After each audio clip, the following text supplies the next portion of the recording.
ஐயா, அடுத்தபடியாக வந்து நம்ம வீரனூர்லேருந்து ஜோதிட கருத்துக்களை வந்து முத்தான கருத்துக்கள் சொல்கிறதுக்காக என்னோட நண்பர், 10 வருட கால நண்பர், நிறையா கிளாஸ் எடுத்துகிட்டு இருக்காரு. ஐயா இங்கே வாங்க, ஐயா இங்கே வாங்க.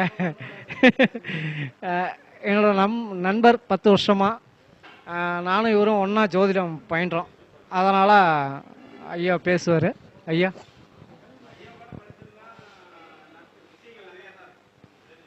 கண்டிப்பாக இருக்கும்.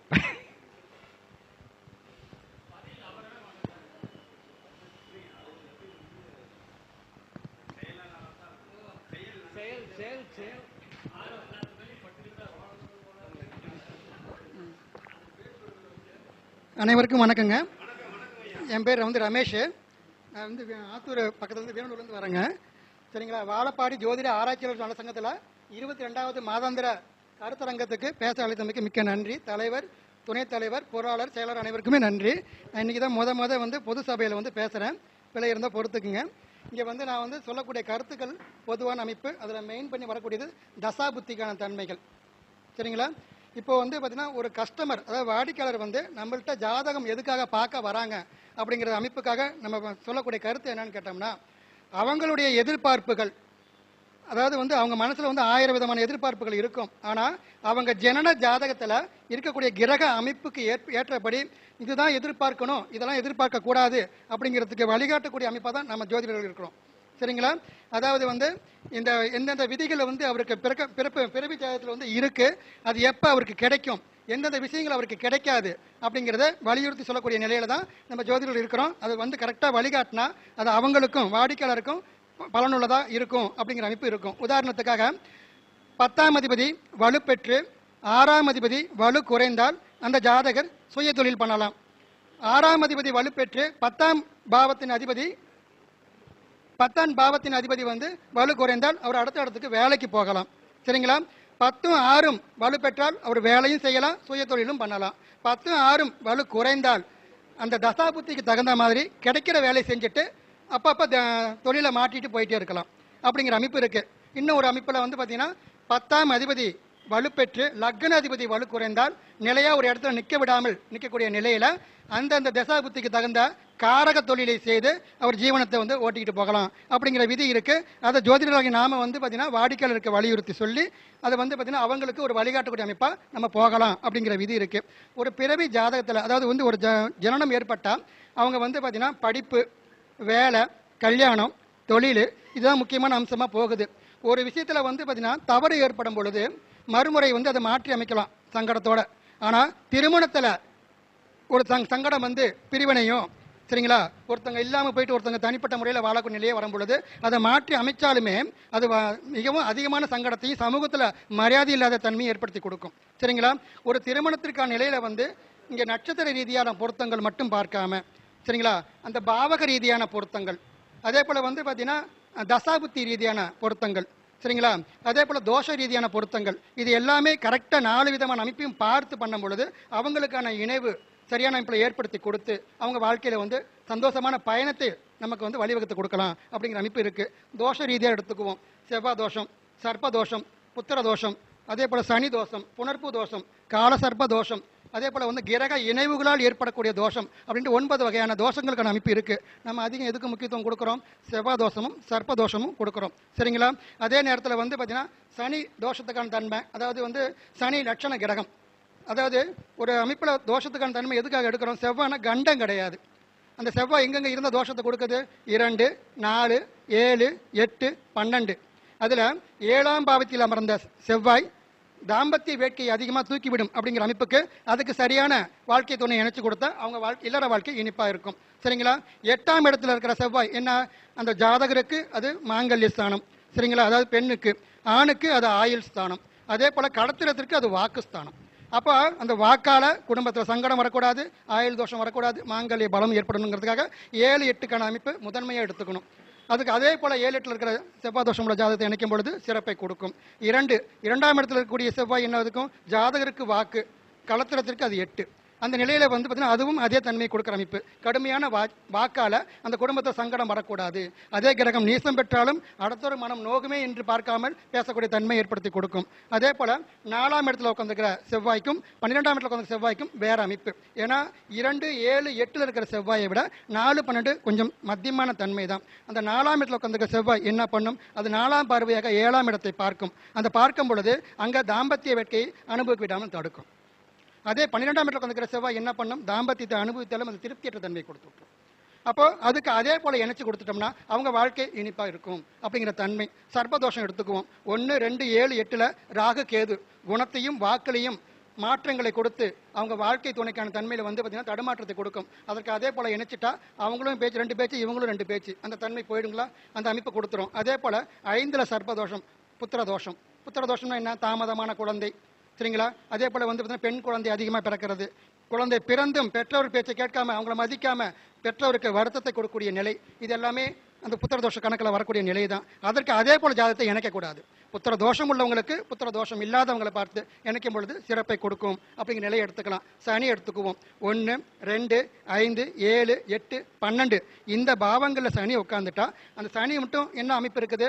சனி தன் பார்த்த இடத்தை கெடுக்கும், குரு தான் உட்கார்ந்த இடத்தை கெடுக்கும். அந்த நிலையில சனி ஒவ்வொரு பாவகத்திலையும் உட்காரும் பொழுது அது எங்க பார்க்குதோ அதற்கான பலன்களை கெடுக்கும். உதாரணத்துக்கு 2ல் அமர்ந்த சனி 11ஆம் பாவத்தை 10ஆம் பார்வையாக பார்க்கும் பொழுது களத்திரத்திற்கு புத்திர தாமதத்தையும், சரிங்களா, புத்திர பாக்கியத்தையும் தடுக்கக்கூடிய நிலையை கொடுக்க பார்க்கும். அதே போல வந்து லக்னத்தில் அமர்ந்த சனி தன்னுடைய குணங்களை கெடுக்கும். 7ல் அமர்ந்த சனி வயதில் முதிர்ந்த அந்தஸ்துல வித்தியாசம் உள்ள, சரிங்களா, அதே போல வந்து பார்த்தீங்கன்னா வயது குறைவு ஆனால் தோற்றத்திற்கு வந்து பார்த்தீங்கன்னா முதிர்ச்சியான தோற்றமுடைய நபர்கள் வருவதற்கான அமைப்பு கொடுக்க பார்க்கும். ஏன்னா அந்த ஜாதகரை வந்து வரக்கூடிய வரலாம் தட்டி தட்டி கழிச்சிட்டு இருப்பாரு, எனக்கு இந்த மாதிரி பொண்ணு வேணும், இந்த பொண்ணு வேண்டாம் அப்படிங்கிற அமைப்பில். அப்போ அவங்களுக்கு இந்த போன்ற லட்சண கிரகங்கள் இருக்கும் பொழுது உனக்கு இது போன்றதா மனைவி அமையும் அப்படின்னு நம்ம எடுத்து சொன்னோம்னா அவங்களுடைய எண்ணங்களை மாற்றிக்கொண்டு பண்ணுவாங்க. அதே போல் ராசி அப்படிங்கிற அமைப்பில் வந்து 12 விதமான ராசி இருக்கு. ஆனால் நம்ம தசாபுத்திக்கு பாவம் தான் எடுக்கணும். ராசி என்பது கிரகங்களின் வலிமையை பார்ப்பதற்காக, பாவம் என்பது அந்த கிரகம் எத்தனாவது பாவத்தில் இருக்கு அப்படிங்கிறது. இப்போ நாம வாழப்பாடியில் இருக்கிறோம், ஆனால் வாழப்பாடியில் பர்டிகுலர் இந்த முருகன் கோவில் இருக்கிறோம். வாழப்பாடி அப்படிங்கிறது ராசி, முருகன் கோவில் தான் இருக்கிறோம் அப்படிங்கிறது வந்து பாவம், சரிங்களா? அப்போ அப்படிங்கும்போது ஒரு கிரகம் வந்து எந்த ராசியில் இருக்கு அப்படிங்கிறது வலிமைக்கு மட்டும் பயன்படுத்திக்கங்க. எத்தனாவது பாவத்தில் இருக்கு அப்படிங்கிறது மட்டும்தான் நாம வந்து அந்த திசாபுத்திக்கான செயல்பாட்டுக்கு பயன்படுத்திக்கணும் அப்படிங்கிற நிலையை ஏற்படுத்திக்கணும்.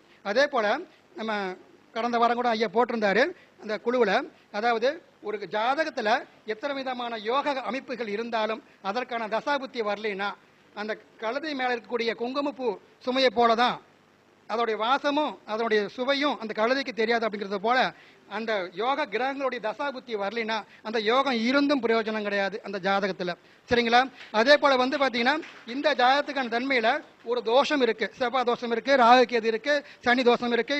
இந்த அமைப்பு இருந்தாலும் சரிதான், புத்திர தோஷத்தை விட்டுருங்க, மற்ற தோஷத்துக்கான அமைப்பு இந்த இருக்கும் பொழுது அந்த கிரகத்தினுடைய செயல்பாடு வரும்பொழுது தான் தோஷத்துடைய வீரியம் அதிகமாக காட்டும், சரிங்களா?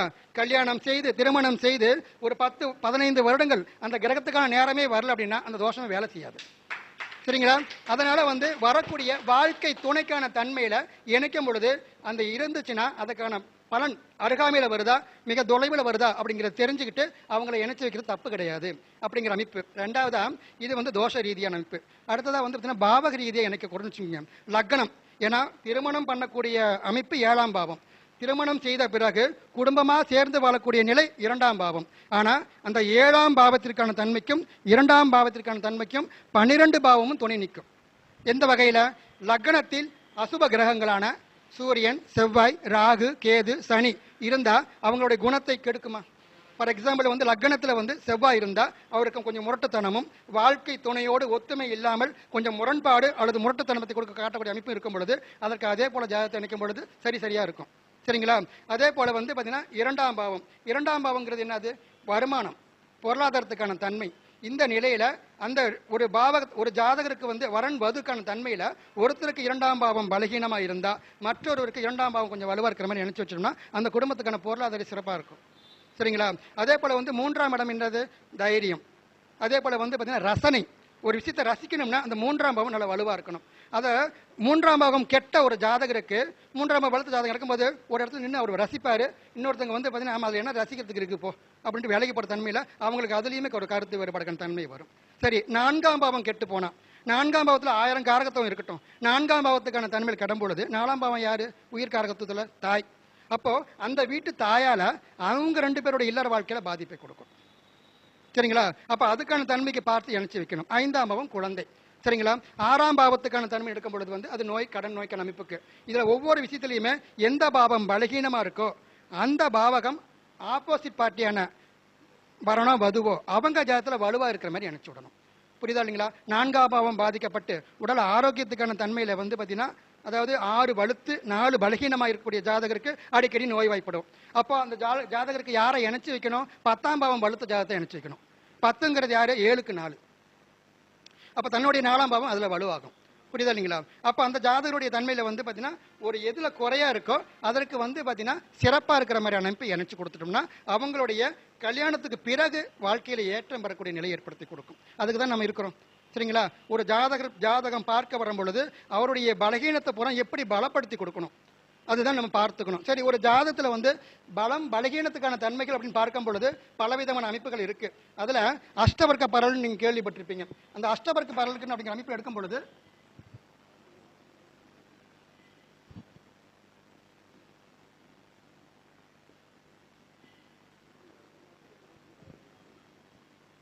எந்த லக்னமாக இருந்தாலும் சரிதான், நம்ம ஏதாச்சும் ஒரு பாவத்தை எடுத்துக்கோம். உதாரணத்துக்கு 7ஆம் பாவம் எடுத்துக்கோம். 7ஆம் பாவம் 7ஆம் பாவ அதிபதி காரகர் சுக்கிரன். இந்த 3 நிலைக்கான தன்மையிலையுமே அவங்க உட்கார்ந்த இடம் 7ஆம் பாவம் 20 பரலுக்கு கீழே போனுச்சுன்னா அந்த பலகீனம், அதாவது வந்து பார்த்தீங்கன்னா அந்த ஜாதகம் வந்து திருமணத்திற்கு பலகீனமாகறாங்க. சரிங்களா? அதாவது உதாரணத்துக்கு மேச லக்னம், இது வந்து பார்த்தீங்கன்னா 19 பரல், சுக்கிரன் வந்து இங்கே இருக்கிறாரு, இது ஒரு 15 பரல். சரிங்களா? அதே போல வந்து காரகரும் அவரே தான். இந்த ஜாதகருக்கு திருமணம் தாமதமாகும். அப்போ அஷ்டவர்க்க பரல் மூலியமா ஷட்பலன் பார்க்கக்கூடிய நிலையில அதுக்கு நேர ஆப்போசிட்டா அந்த அஷ்டவர்க்க பரலும் பார்க்கலாம். சரிங்களா? இந்த ஜாதகத்துக்கான தன்மையில ஒவ்வொரு நிலையிலுமே நம்ம தசாபுத்திக்கான அமைப்புக்கு அடுத்தது வருவோம். அதாவது பாவக ரீதியா திருமணத்திற்கான நிலையை பார்த்துட்டோம். தசாபுத்தி ரீதியா பார்க்கும் பொழுது இருக்கிற தசையிலேயே அஷ்டமாதிபதி தசை அதிகமான கஷ்டங்களை கொடுக்கும். அப்போ ஒரு ஜாதகருக்கு அகம் புறம் அப்படின்ட்டு 12 ராசிகளிலுமே 2 பிரிவுகள் இருக்கு. அதுல 2, 6, 10, 4, 8, 12 இது புறம், 1, 5, 9, 3, 7, 11 இது அகம். சரிங்களா? ஒருத்தருக்கு ஒரு நிலை ஓடும் பொழுது அடுத்தவருக்கு அதுக்கு ஆப்போசிட்டா கொடுக்கும் பொழுது சிறப்பை கொடுக்கும். யாருக்காக? 8ஆம் பாவம் தொடர்ந்து வேலை செய்யக்கூடிய ஒரு ஜாதகருக்கு அதே போல 8, 6 வேலை செய்யக்கூடிய ஜாதகத்தை இணைத்து அவங்க வாழ்க்கை இப்படி சிறப்பா இருக்கும். அப்ப அதற்கான நிலையில வந்து பார்த்தீங்கன்னா மாற்றம் கொடுக்கும் நிலையில வேற வகையில அகம் வேலை செய்யக்கூடிய ஜாதகமாக இணைச்சு வைக்கும் பொழுது அவர்களுடைய மைனஸ் இங்கே ப்ளஸ் ஆகிடும். சரிங்களா?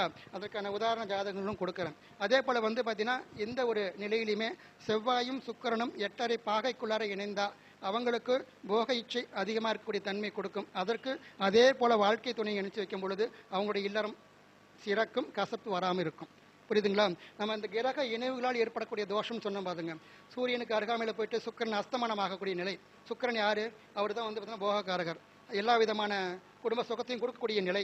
அவர் அஸ்தமனம் ஆகும் பொழுது அதுக்கு தகுந்த மாதிரியான இணைவுகளை இணைச்சி கொடுக்கணும். என்ன காரணம் கேட்டோம்னா அஸ்தமனம் ஆகிட்டா அதுக்கு தகுந்த மாதிரி இணைச்சி கொடுக்கும் பொழுது அவங்க வாழ்க்கையில் வந்து இல்லறத்தை சிறப்பை கொடுக்க பார்க்கும். அப்படிங்கிற நிலை தான் இப்போ நான் பேச உட்கார்ந்த நேரமும் சந்திரஹோரை. மிதுன லக்கணத்துக்கு 2ஆம் அதிபதியான சந்திரன் வாக்குக்கான அமைப்புக்காக பேச வந்திருக்கிறேன். சரிங்களா? அதே போல் வந்து பார்த்தீங்கன்னா இந்த ஜாதத்துக்கான தன்மையில ஒரு பாவத்துக்கான அமைப்புல வந்து எந்த பாவம் வேலை செய்யுது, அதாவது கல்யாணம் பண்ணக்கூடிய நேரத்தில் ஒரு தொழிலுக்கு வந்து திசையை எடுக்கணும், திருமணத்துக்கு புத்தி எடுக்கணும், விபத்து குறிப்பிட்ட ஒரு செகண்டில் நடக்கக்கூடிய விஷயத்துக்கு வந்து அந்தரம் எடுத்துக்கணும். ஓகேங்களா? அப்போ ஒரு தொழிலை வந்து ஒரு கேள்வி கேட்டு வரார் அப்படின்னா அவர் ஜாதகத்தில் குறைந்தபட்சம் ஒரு 5 வருடமாச்சும் அந்த தசா வந்து நல்லா இருக்கான்னு பார்த்துக்கணும். அல்லது தசை இப்போ முடிய போடுது அப்படின்னா அடுத்து வரக்கூடிய தசா என்ன தசா வருது அப்படிங்கிறத பார்த்துக்கணும். நம்ம மேலோட்டமாக ராசி கட்டத்தில் பார்த்தோம்னா இத்தனை இடத்துல இருக்குது, நீ பண்ணலாம். சரிங்களா? கிரகங்கள் முக்கியம்தான். அந்த கிரகங்கள் எந்த பாவகத்தை இயக்குது அப்படிங்கிறது மிக முக்கியம். சரிங்களா? அதில் வந்து மேலோட்டமாக பார்க்கும் பொழுது மேச லக்கணத்துக்கான தன்மையில் இங்கே வந்து பார்த்தீங்கன்னா 9ல் குரு இருக்கிறார் அப்படின்னா அந்த குரு வந்து பார்த்தீங்கன்னா இங்கே இருந்தாருன்னா பரவாயில்லை, பாவத்தில் 8ல் வந்திருந்தாருன்னா அந்த நேரம் போயிட்டு அவருடைய நிலையில வந்து ஏதாச்சும் ஒரு வகையில் வெளிநாட்டுக்கு போங்க அப்படின்னு சொன்னாருன்னா போன கையோட திரும்பி வருவார். சும்மா வர மாட்டார், கடனோட சேர்ந்து வருவார். சரிங்களா? அந்த ஜாதகருடைய நேரத்தில் எந்த பாவம் இயங்குது அப்படிங்கிற எந்த பாவம் இயங்குது அந்த தன்மைக்கான தன்மையில இங்க பார்த்துக்கணும் அப்படிங்கிற அமைப்பு தான். அதே போல வந்து பாத்தீங்கன்னா இந்த பாவகத்துக்கான நிலையில யார் யார் இணைச்சா எப்படி சிறப்பா இருக்கும் அப்படிங்கிற நிலைக்கு எந்த பாவம் பலகீனமா இருக்கு அந்த ஜாதகத்துக்கான ஆப்போசிட் பார்ட்டி வந்து பலமா இருக்குன்னு சொல்லிட்டு இல்லைங்களா? சரி, ஒரு பாவம் இயங்கும் பொழுது அதுக்கு அடுத்த பாவம் வேலை செய்யாது. ஒரு பாவம் வேலை செய்யும் பொழுது அதற்கு அடுத்த பாவம் வேலை செய்யாது. உதாரணத்துக்கு வந்து பாத்தீங்கன்னா 5ஆம் பாவம் வேலை செய்யும் பொழுது அதற்கு அடுத்த பாவம் 6ஆம் பாவம். சரிங்களா? அப்ப 5ஆம் பாவம் தொடர்ந்து பல வருடங்களாக திசை நடத்தக்கூடியவனை போயிட்டு அடுத்தவன்ட்ட வேலைக்கு போக சொன்னா அவன் சுய கௌரவம் பார்த்துட்டு வீட்டில் உட்காந்துருப்பார். சரிங்களா? அப்போ அந்த ஜாதகருக்கு வந்த நிலையில அடுத்தவங்கள்ட்ட வேலை செய்யக்கூடிய நிலையில அங்க சுய கௌரவம் பாதிக்கப்பட்டா நீயும் வேணாம் அவன் வேலையும் வேணாம் அப்படின்னு உதறிட்டு வரக்கூடிய நிலையை கொடுக்க. சரிங்களா? அப்போ எந்த ஒரு ஜாதகத்துக்கான தன்மையிலுமே இங்க வந்து பாத்தீங்கன்னா பாவத்துக்கு முக்கியத்துவம் கொடுத்து என்ன அங்க வந்து பாத்தீங்கன்னா நமக்கான நிலையில திருமணமோ தொழிலோ எதுவுமே அமைச்சு கொடுக்கணும். அங்க 8 வேலை செய்யக்கூடிய நிலையில வந்து அந்த ஜாதகருக்கு கடன்ல ஈடுபட சொல்லக்கூடாது. நோய்க்கான தன்மை வரும்பொழுது முதல்ல வரக்கூடிய காலகட்டங்கள்லயே அந்த ட்ரீட்மெண்ட்டுக்கான தன்மையை பார்த்துக்கணும் அப்படிங்கிற அமைப்பை ஏற்படுத்திக்கலாம். சரிங்களா? அதே போல ஜாதகம் நம்மள்ட்ட ஜாதகம் பார்க்க ஒரு வாடிக்கையாளர் வராங்க அப்படின்னா வெற்றிலை பாக்கு வாங்கிட்டு வர சொல்லுவோம். சரிங்களா? அந்த கூடுமான வரைக்கும் 2 வெத்தலை ஒரு பாக்கு 3 வெத்தலை ஒரு பாக்கு இந்த தன்மையில வாங்கிட்டு வருவாங்க. அந்த வெற்றிலைக்கான நிலையில முதல் வெற்றிலையில அடிபாகம் அப்படிங்கிறது வந்து பாதிக்கப்பட்டிருந்தா அந்த பாகமானது வந்து அடிபாகம் வந்து வளைந்திருந்தா கிழிஞ்சிருந்தா அந்த குடும்பத்துக்கான தன்மையில வந்து குலதெய்வம் இல்லை. சரிங்களா? குலதெய்வத்துக்கான ஏன்னா ஒரு ஜாதத்துக்கான தன்மையில 1, 5, 9, 1, 4, 7, 10 இந்த அமைப்புல வந்து லக்னம் முதன்மை பெறுகிறது. அதே போல எல்லா தெய்வங்கள்லயுமே குலதெய்வம் முதன்மை பெறும். குலதெய்வத்திற்கான வழிபாடு பண்ணாம எந்த தெய்வத்துக்கான வழிபாடும் பரிகாரமும் செய்தாலும் பலனை கொடுக்க விடாது அப்படிங்கிறது நீங்க எடுத்துக்கணும். சரிங்களா? இப்போ திருமண பொருத்தத்துக்கான நிலையில ஒரு உதாரண ஜாதகத்துக்கான அமைப்புன்னு கொண்டு வரேன்.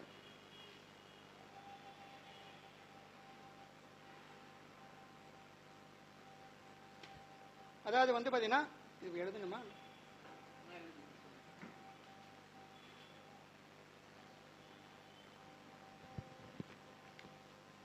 துணா லக்னம். இந்த ஜாதகருக்கு வந்து பாத்தீங்கன்னா லக்னத்திலே சூரியன் செவ்வாய் புதன் சுக்கிரன் 2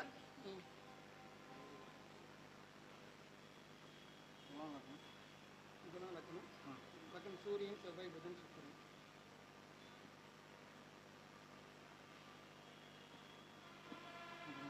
ராகு 2ல 8ல கேது சனி 9ல வக்கரம்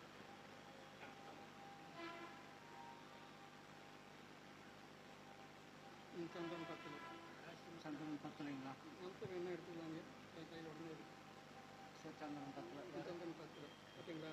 இந்த ஜாதகருக்கு வந்து சுக்கிர தசை வந்து 2015-35 சுக்கிர தசை 2015-35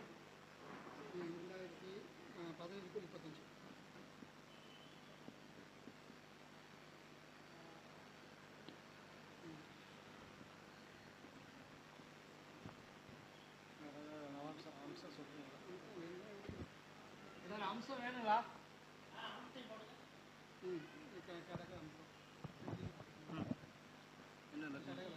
கடகல மேல போட்டு இது ஆண்மையா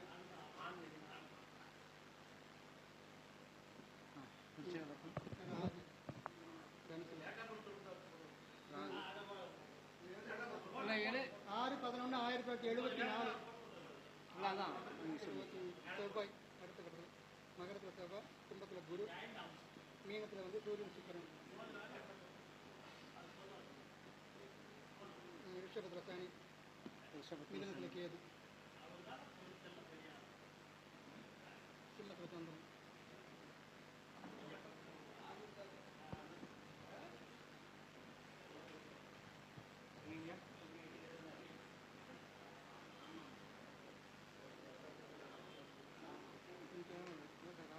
ராகு புத்தி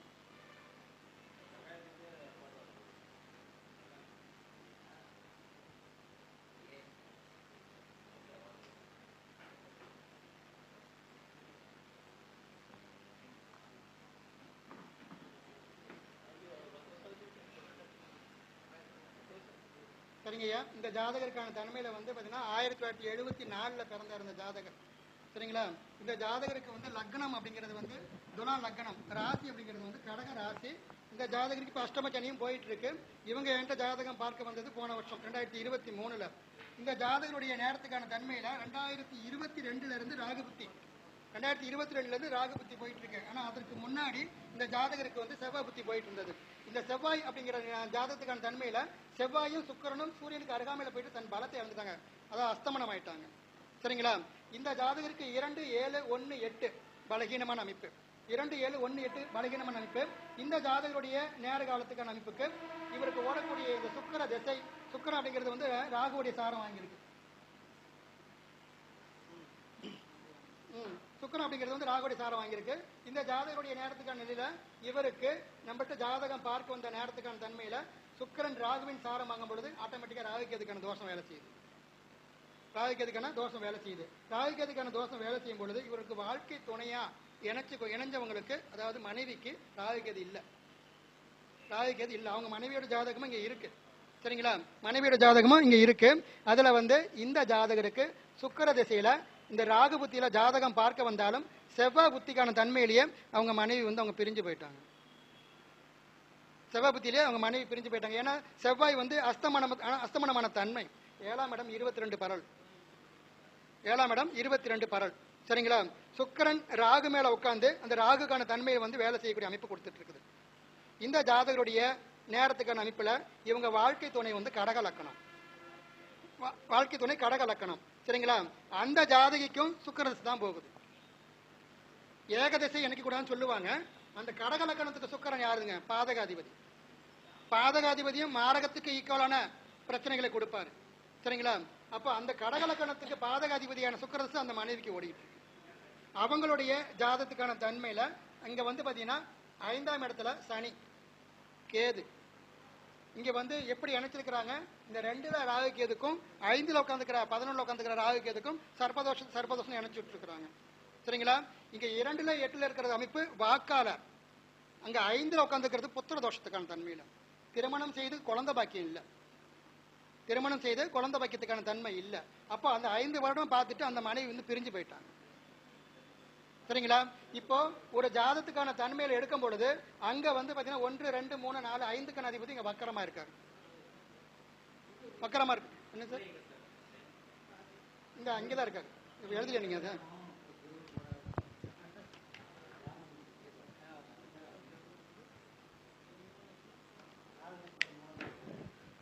இந்த குரு அப்படிங்கிறது வந்து அமைப்புல வந்து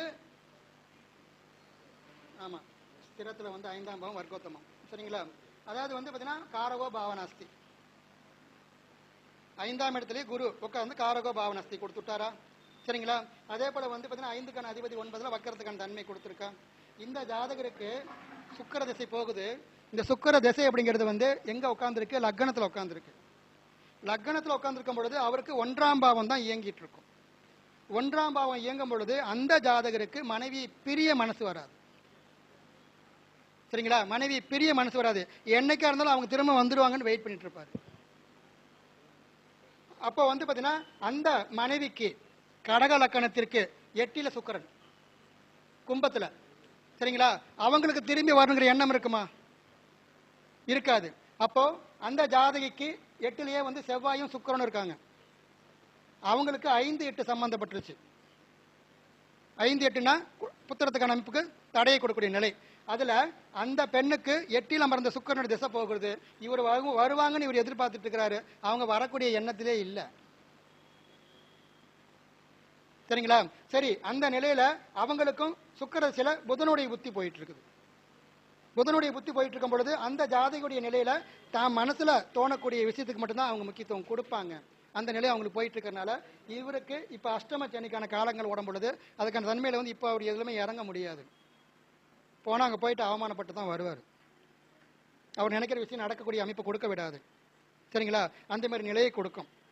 இதே போல வந்து பாத்தீங்கன்னா இந்த ஜாதகருடைய ஒவ்வொரு நிலையிலுமே பிரிவினை ஏற்பட்ட ஒவ்வொரு காலகட்டங்களையும் பார்க்கும் பொழுது அவங்க திருமணம் நடந்த காலத்தை பார்க்கணும்.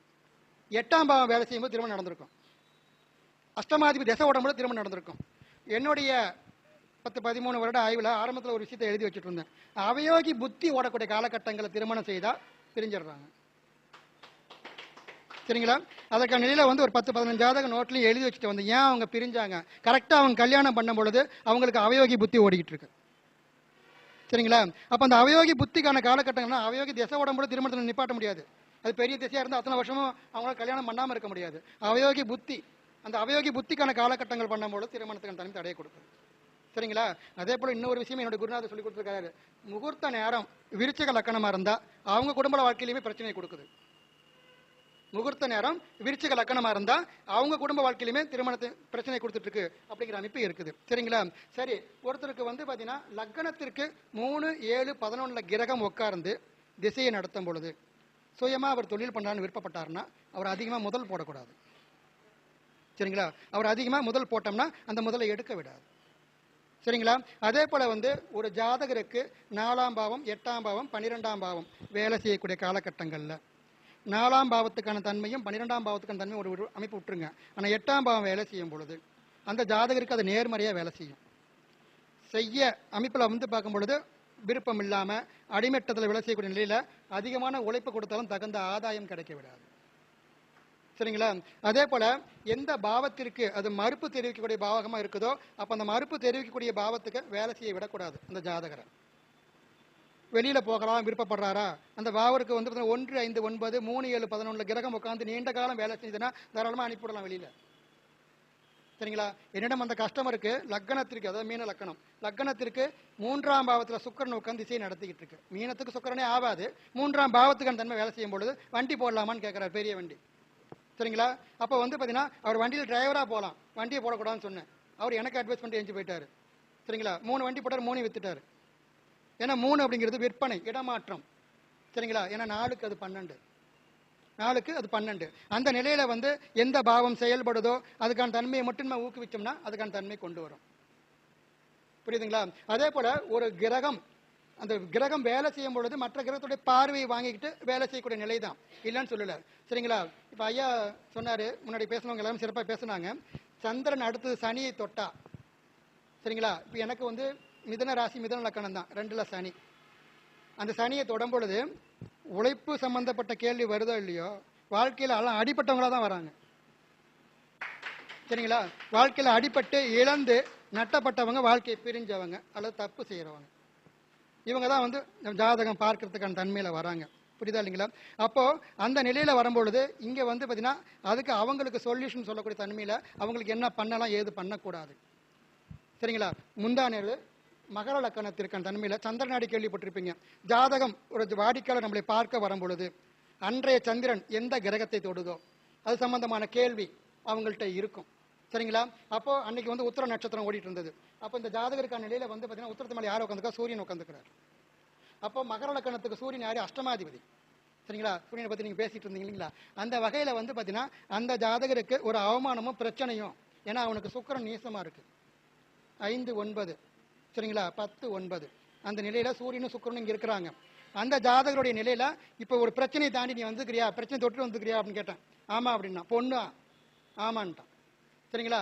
அவங்க கூட வந்தவங்க என்ன சொல்றாங்க, அந்த பொண்ணு தான் இவனை தேடி வந்துட்டு இருக்குது அப்படின்ட்டு. இல்லாமல் இவன் தான் புள்ளி வச்சான், அதை அந்த பையன் ஒத்துக்கிட்டான். அப்போ அவனுடைய நேர காலத்துக்கான தன்மையில ஓடக்கூடிய கிரகத்துக்கான காரகத்துவமா மேற்கு நோக்கி பயணப்பட்டு நீ தொழில் நோக்கி போயிடு. அங்கே இருந்தா அடுத்த வர அவன் செவ்வாய் வந்து கும்பத்தில் இருக்கு. நாடி பிரகாரம் ராகு பயிற்சி ஆகும்போது செவ்வாய் மேலே ராகு ஏறும். சரிங்களா? அப்போ என்ன வரும், சீருடை பணியாளர், சிகப்பு நிற பில்டிங்கு. சரிங்களா? இதன் மூலியமா பிரச்சனை வருங்களா, போலீஸு, கட்ட பஞ்சாயத்து. அப்போ நீ அங்கே நிற்க அது கிளம்பி போயிடு. அப்படி இல்லைன்னா அந்த பெண்ணு உன்னை தேடி வரும் பொழுது கண்டிப்பாக வந்து பார்த்தீங்கன்னா அதுக்கான வாழ்க்கையில் நீங்கள் நினைச்சு தான் ஆகணும் அப்படிங்கிற கட்டாயம் வந்து உன் வாழ்க்கை வீணாக போயிடும். சரிங்களா? அந்த நிலையில் வந்து அவனுக்கான வழிமுறை என்ன சொல்லப்பட்டது, 22 வயசு அவனுக்கு. 22 வயசு ஆகும் பொழுது வந்து அவனுக்கு அடுத்த வழிகாட்டல் என்ன, தொழில் நோக்கி போ, இப்போதைக்கு வந்து வேற சிந்தனைக்கு நீ கொண்டு வராத அப்படிங்கிற தன்மைக்கு அனுப்பிவிட்டாச்சு. சரிங்களா? அதே போல வந்து ஒரு பெத்த தகப்பன் வந்து நம்மள்ட்ட ஜாதகம் பார்க்கிறார், பையனுக்கும் ஒரு பொண்ணுக்கான நிலையில பொருத்தம் பார்க்கக்கூடிய நிலையில. சரிங்களா? இதுல பையனுக்கும் பொருத்தத்துக்கான தன்மை பொருத்தலாம் வருது. அவனுக்கு வந்து பார்த்தீங்கன்னா கடக லக்கணம். கடக லக்கணத்துக்கான தன்மையில அடுத்து 25வது வருஷம் 4வது மாசத்துல இருந்து அவனுக்கு கேது திசை ஆரம்பிக்குது. கேது எங்க இருக்கு, கும்பத்துல. சரிங்களா? அந்த கேதுக்கான தன்மையில திரிகோணத்தில் வந்து சுக்கிரனும் வருது. சரிங்களா? சுக்கிரனோட கேது ஆண் ஜாதகத்திலும் செவ்வாயோட கேது பெண் ஜாதகத்திலும் இருக்கும் பொழுது இருவரையும் இணைச்சா அவங்க வாழ்க்கையில வந்து பிரிவினைக்கான வாய்ப்பு இருக்கு. சரிங்களா? அதாவது ஆண் ஜாதகத்தில் கலத்தரத்தை குறிக்கக்கூடிய சுக்கிரனோட கேதுவும் பெண் ஜாதகத்தில் கலத்தரத்தை கொடுக்கக்கூடிய செவ்வாயோட கேதுவும் இருக்கும் பொழுது ரெண்டையும் இணைச்சா அவங்க வாழ்க்கையில அந்த ஆகாத நேரம் வரும் பொழுது வாழ்க்கையில பிரிவினைக்கான தன்மை கொடுத்துட்டோம். புரியுதுங்களா? அப்ப அந்த பையனுக்கான தன்மையில வந்து பாத்தீங்கன்னா அந்த சுக்கிரனுக்கும் கேதுவுக்கும் தொடர்பு வருது. அந்த பெண்ணுக்கு செவ்வாய் மேலோட்டமா பார்க்கும் பொழுது மீன லக்கணத்திற்கு 9ல செவ்வாய் ஆட்சி வலிமையா இருக்கிறார். ஆனா கேட்டை 4ல கண்டாந்த நாளிகையில் இருக்காரு. அப்போ வந்து பாத்தீங்கன்னா அந்த பெண்ணுடைய வலையில வாழ்க்கையில தன்மை வரும்போது செவ்வாய் கண்டாந்த நாளிகையில் உட்காந்து இவனுக்கு வந்து பாத்தீங்கன்னா கேது திசை ஆரம்பிக்கும் பொழுது பொண்ணை சார்ந்து இவன் போயிட்டானா வாழ்க்கை இனிக்கும், இல்லைன்னா பிரிவினைக்கான தன்மை தான் கொடுக்கும். அப்படின்ட்டு பொருத்தத்தை பார்த்துட்டு பையனுடைய நிலைமையை சொல்லியிருக்கிறேன். அதாவது பொருத்தம் வேண்டாங்க, வேற தான் எனக்கு நான் ஆக்சுவலாக வந்தது லவ் பண்ணுறாங்க. அவர் வந்து பார்த்தீங்கன்னா எப்படி இருக்குன்னு கேட்டார். இந்த மாதிரி சொல்லிட்டேன், எப்படி புரிய வைக்க போகிறோன்னு தெரியல அப்படின்ட்டாரு பையன்ட்ட.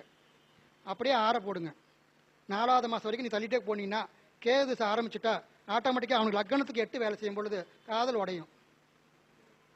அப்போ பரிகாரம்லாம் தேவையில்லை, காதல் உடஞ்சிடும் தானாவே. அப்போ அது வரைக்கும் கொண்டு போனோம். ஏன்னா அந்த பொண்ணுக்கு வேலை செய்யறது 3ஆம் இடத்துல, அதாவது மீன லக்கணத்திற்கு 3ஆம் இடத்துல குரு சனி திசா புத்தியே எங்கிட்டு இருக்குது.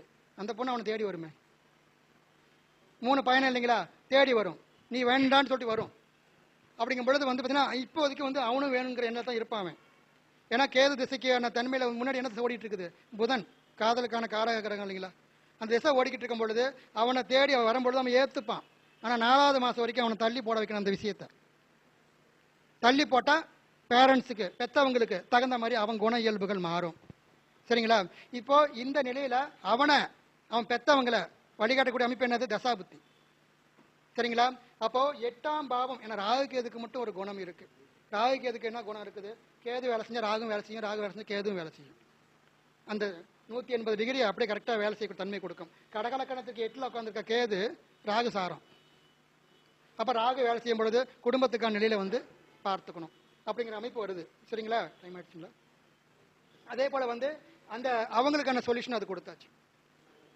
ஒருத்தங்களுக்கு ஒரு ஜாதகத்துக்கான தன்மையில் வரும்பொழுது வந்து ஒரு லக்னத்திற்கு 7ஆம் பாவம் நீசம் ஆயிடுச்சு.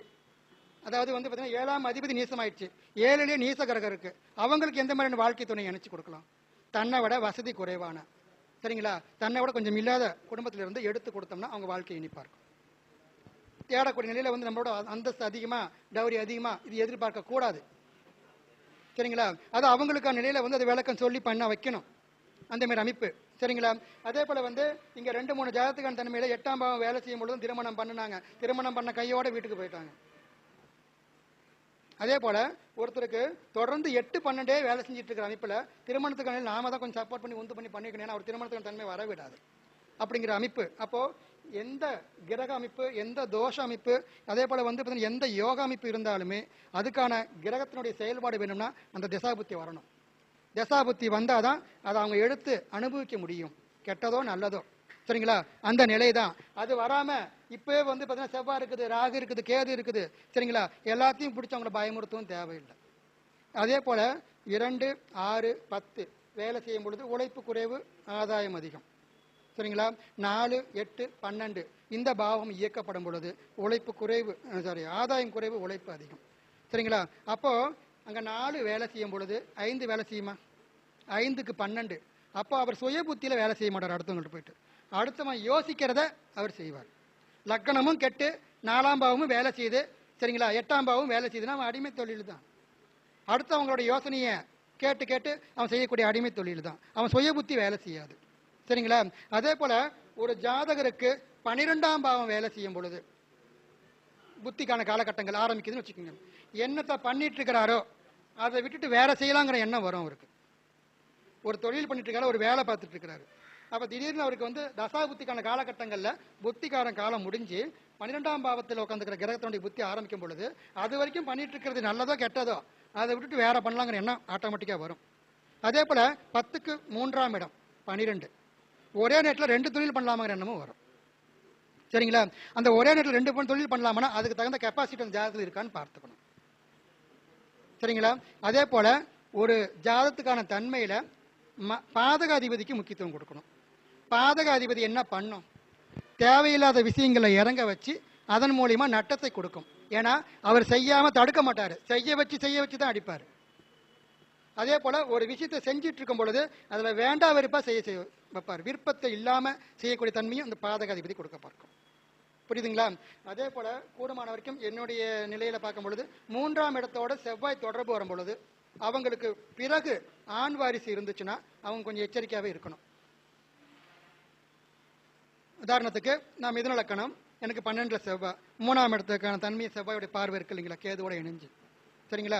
அதுக்கான காலகட்டங்கள் வரும்பொழுது என்னுடைய சகோதரன் இல்லை, அது சரி அப்படிதானான்ட்டு வரக்கூடிய கஸ்டமர் பூரா செக் பண்ணி பார்க்கும் பொழுது அவங்க ஒவ்வொரு வீட்லேயும் அந்த ஆண் வாரிசு அடிபட்டுருக்கு. சரிங்களா? அப்போ அதுக்கான தன்மையில் வரும்பொழுது ஒரு ஜாதத்துக்கான தன்மையில் 3ஆம் பாவத்தோடு செவ்வாய் தொடர்பு போட்டால் அடுத்தது பெண் வாரிசாக இருந்தால் பரவாயில்லை. சரிங்களா? அதே போல் ஒரு பெண் வாரிசுக்கான தன்மை அதிகமாக இருக்கும், எனக்கு ஆண் வாரிசு கிடைக்குமா அப்படின்னு கேள்வி கேட்கும் பொழுது விதைக்கக்கூடிய ஆண் ஜாதகத்துக்கான தன்மையை 5, 7, 9 இந்த பாவங்கள் எல்லாமே ஆய்வு பண்ணிட்டு அவருக்கு ஆண் வாரிசு தான் இருக்கு அப்படின்னா அங்கேயும் தசாபுத்தி கணிப்பு வரணும். தசாபுத்தி கணிப்பில் அந்த புத்திக்கான கிரகம் ஆண் கிரகத்தின் மேலே பயணப்படும் பொழுது அது ஆண் கிரகமாக இருந்து அப்போ கருவுருவாக விட்டா ஆண் வாரிசு கொடுக்கும். இதுவும் நம்ம டெஸ்ட் பண்ணி பார்த்தது. சரிங்களா? கண்டிப்பாக பார்த்தீங்கன்னா அந்த மாதிரி அமைப்பு கொடுக்கும். இல்லை பெண் கிரகமாக இருந்து பெண் நட்சத்திரம் மேலே போயிட்டு இருக்குதா, அப்போ கரு வேண்டாம், தள்ளி போடட்டும். சரிங்களா? அதே போல் பார்த்தீங்கன்னா பாதக புத்தி, பாதக அதிபதியோட புத்தி வேலை செய்யும் பொழுது ட்ரீட்மெண்ட் வேண்டாம். ஏன்னா அங்கே ட்ரீட்மெண்ட்டும் வேஸ்ட் ஆகும், ஹாஸ்பிட்டலில் மாற்றிட்டே இருப்பாங்க, சலுப்பு கொடுக்கும் அவங்களுக்கு. சரிங்களா? அதாவது உதாரணத்துக்கு துலா லக்கணத்துக்கு பாதக அதிபதி யாரு? சூரியன் 12ல் உட்காந்துக்கிறாரு, பிள்ளை இல்லை, ட்ரீட்மெண்ட் எடுத்துட்டு இருக்கிறாங்க. அவங்கள்ட்ட சொன்ன ஒரே கேள்வி, ட்ரீட்மெண்ட் வேஸ்ட்டு தாங்க அப்படின்ட்டு. முருகனுடைய அம்சத்தை பாருங்க, அதை ட்ரீட்மெண்ட்டுக்கான தன்மை கொடுக்கல அப்படிங்கும் பொழுது அந்த பாதகாதிபதி புத்தி முடிந்த வரைக்கும் ட்ரீட்மெண்ட்டே வேண்டாம். இங்கே எல்லாத்துலேயுமே பார்த்தீங்கன்னா தசாபுத்திக்கான கணக்கு எடுத்து அதை செயல்படுத்தும் பொழுது அவங்களுக்கு நாம் ஒரு நல்ல ஒரு வழிகாட்டின தன்மையாக இருக்கும் அப்படிங்கிறது இருக்குங்க. சரிங்களா? ஓகேவா? எனக்கு பேச வாய்ப்பளித்த அனைவருக்கும் தலைவருக்கும் எல்லாத்துக்கும் வணக்கம், நன்றி.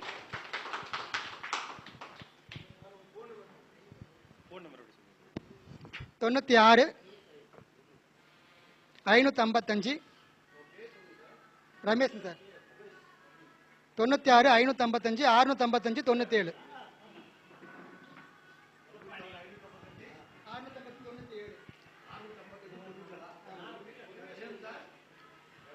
வீரகனூர் ரமேஷ் ஐயா.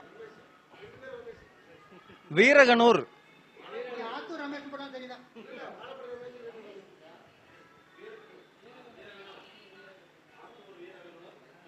அதாவது ஜோசியத்துல ஒரே நாளையில வந்த அன்னைக்கு இவ்வளவு கருத்துக்களை கொடுப்பாருன்னு எதிர்பார்க்கல. இவ்வளவு கருத்துகள், அதாவது ஆர்டரா ஃப்ளோவில் போயிட்டே இருக்காரு. அது ரொம்ப சந்தோஷம் எனக்கு. என்னன்னா நான் இப்ப பேசும்போது யோசிச்சுட்டே இருப்பேன். போன மாசம் சொன்னேன், ஒரு பாவம் இயங்குன்னா திரிகோண பாவம் இயங்கும்னு. அது அழகா எனக்கு இன்னைக்கு சப்போர்ட் பண்ணி கொடுத்துட்டாரு. ஒரு 4ஆம் பாவம் இயங்குனா 8ம் 12ம் வேலை பார்க்கும் போன மாசம் சொன்னேன். ஆனா அண்ணன் இன்னைக்கு அழகா இது நடக்கும், அதாவது விளக்கம் கொடுத்துட்டாரு. எவ்வளவு தெளிவா இருந்ததுன்னு நான் சந்தோஷப்பட்டேன். அதை ரொம்ப மனசுக்கு இதமா இருந்தது. நமக்கு வாஸ்து தெரியாது, ஐயா மாரி பெரிய இது கிடையாதுங்க. என்னுடைய அனுபவத்துக்கான தன்மையில் சின்ன ஒரு டிப்ஸ் மட்டும். சரிங்களா? திருமணம் நடைபெறும் காலகட்டங்களில் ஒரு வீட்டினுடைய வாயு மூல அக்னி மூல 2 நிலையும் பாதிக்கப்பட்டால் அந்த வீட்டுக்கு வரக்கூடிய மருமக்கள், அதாவது மருமகனோ மருமகளோ நிலைச்சு நிற்க மாட்டேங்கிறாங்க. சரிங்களா? அடுத்ததாக பார்த்தீங்கன்னா சனி மூலையில் ஆல்ட்ரேஷன் பண்ணினாலும், சரிங்களா, பாதிப்பு அடைஞ்சாலும் அந்த வீட்டினுடைய குடும்பத் தலைவருடைய வருமானம் பாதிக்குது, அந்த வீட்டு பிள்ளைங்களுடைய வளர்ச்சி பாதிக்குது. ஒரு வீட்டினுடைய சனி மூலை பாதிக்கப்பட்டால் அந்த வீட்டில் குடியிருக்கக்கூடிய குடும்பத் தலைவருடைய வருமானம் அல்லது குடும்ப பிள்ளைகளுடைய வளர்ச்சி பாதிக்குது. சரிங்களா? இதுவும் என்னுடைய அனுபவத்துக்கான தன்மை. ஏன்னா என்னுடைய பிள்ளை, அதாவது நான் என் சொந்த வீட்டில் தான் ஒரு பக்கம் நான் இருந்துட்டு சரியா என்னுடைய பிள்ளையில 3வது வயசுல பார்த்தீங்கன்னா வேற பக்கம் வந்தேன். சார் ஐயா சொன்னார் இல்லைங்களா, ஒரு வீட்டினுடைய தன்மையில பார்த்தீங்கன்னா இது முகம், இது காலு. ஒரு வாஸ்து பகவானுடைய அமைப்புல காலை பார்த்து யாருமே ஏறக்கூடாது, நைருதி மூலை காலை பார்த்து. அதனால தான் இந்த மூலை நீச மூலை, இது முகத்தை பார்த்து ஏறலாம், யாராக இருந்தாலும் அது சிறப்பை கொடுக்கும். அதில் சனி மூலை பாதிக்கப்பட்ட எங்கள் வீட்டில் வந்து அந்த இடத்துல படிக்கட்டு இருக்கு, மேலே மாடிக்கு போகிற அமைப்பில் படிக்கட்டு இருக்கு. அந்த வீட்டுக்கு வந்து என் புள்ள வளரவே இல்லை. சரிங்களா? அதே போல் வந்து என்கிட்ட ஜாதகம் பார்க்க வரக்கூடிய கஸ்டமர்கிட்ட சனி மூலையில் ஏதாச்சும் ஆல்ட்ரேஷன் பண்ணிட்டு வந்திருந்தாங்கன்னா, அதே போல் வந்து சனி மூலையில் வந்து பாதிப்பு உள்ள அமைப்பில் வந்திருந்தாங்கன்னா அந்த அமைப்பு கேட்டிருக்கிறேன், ஆமான்னு சொல்லிட்டு இருக்கிறாங்க. திருமணம் செய்து பிரிஞ்சவங்கள்ட்ட கேட்டிருக்கிறேன், திருமணம் செய்து தன்னுடைய வாரிசு திருமணம் செய்து பிரிஞ்சவன்ட்ட கேட்டிருக்கிறேன், அந்த வாயு மொழியும் அக்னி மொழியிலையும் பாதிப்பு இருந்துச்சான்ட்டு. செவ்வறு நிலப்புறம் 2 வெடிப்பு விழுந்திருக்கு. சரிங்களா? அதே போல் ஒரு வீட்டினுடைய தெற்கு சைடு, அந்த தெற்கு சைடு அப்படிங்கிறது வீட்டினுடைய பத்திரம். சரிங்களா? அப்போ அந்த மூலை அந்த தெற்கு சைடு பாதிக்கும் பொழுது பத்திரம் அடமானத்துக்கு போகும், பத்திரம் அடமானத்துக்கு போகும். அப்போ அந்த எந்த பக்கம் பாதிப்பு வருதோ அதை சிறப்பாக எடுத்துக்கணும் அப்படிங்கிற நன்றி கூறி விடைபெறுகிறேன். ஐயாவை பாராட்டி பொன்னாடைகள் போட்டு ரொம்ப சந்தோஷங்கண்ணா.